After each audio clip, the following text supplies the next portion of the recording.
Que pouvons-nous faire pour protéger les portefeuilles lors des reculs? Comme on le sait, les replis, les reculs et même les marchés baissiers en bourse sont inévitables et même très fréquents. À moins de rester constamment sur les lignes de côté et donc de ne pas profiter des hausses et des bénéfices du marché en bourse, il faut protéger une partie du portefeuille contre ces replis. La première façon, c'est d'abord dans la sélection des actions, puisqu'elles ne sont pas toutes égales, en choisissant des compagnies au bilan solide, avec des parts de marché établies, une faible dette et de bons bénéfices, aussi dans des secteurs qui sont moins sensibles aux récessions, il est possible de protéger une partie de ce portefeuille en actions. Par exemple, en 2008, l'indice des compagnies à faible volatilité, dite de qualité, a reculé de 8 % moins que l'ensemble du marché.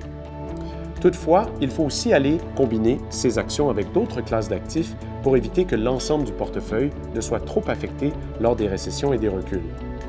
Par exemple, détenir des liquidités peut aider, bien sûr, et les obligations de très haute qualité. Il faut faire attention, toutes les obligations ne sont pas identiques.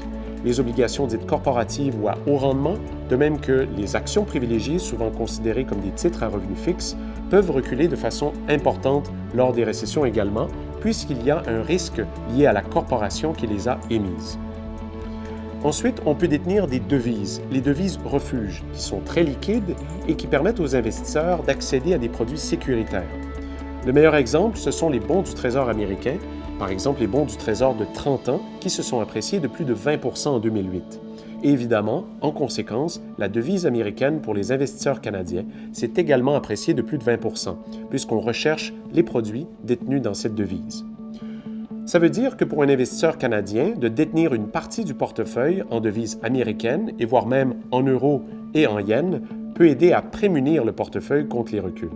Et finalement, il existe ce qu'on appelle une stratégie de réduction du risque, basée sur plusieurs décennies de recherche académique et que nous appliquons dans les portefeuilles. Il faut faire attention, ce n'est pas une anticipation du marché et ce n'est pas une boule de cristal non plus. Mais ce simple mouvement d'aller vers les actions et d'en sortir nous permet de réduire la perte potentielle de près de moitié. Bref, en combinant les liquidités, les obligations de qualité, l'or, une bonne sélection des actions, de même qu'une stratégie de réduction du risque, sont en mesure de réduire l'impact des replis, des récessions et des marchés baissiers sur votre portefeuille.